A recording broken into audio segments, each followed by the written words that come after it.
มีชอบอาบน้ำครับมีชอบอาบน้ำนะคะน้ำอุ่นด้วย ก็อาบน้ำอุ่นด้วยครับวันนี้แม่ใจดีครับพาหมีไปวิ่งได้ที่สวนครับแล้วก็สกปรกนะครับ ก็เลยต้องอาบน้ำดูนะครับเริ่มเป็นสระแล้วครับแม่จะให้ผมจมน้ำใช่ไหมครับอุ๊ยสะดุ้งนิดหน่อยครับไม่เป็นไรครับปกติของหมีนะครับหมีชอบสะดุ้งครับนั้นนะคะสระผม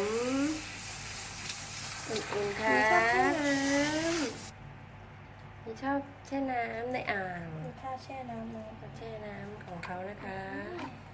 สบายเหลือเกิน สบายเหลือเกินนะเกาะ ไม่เกาะ หลบไหม ไหล เอาไหลตูดไหลเอาเอียงเอา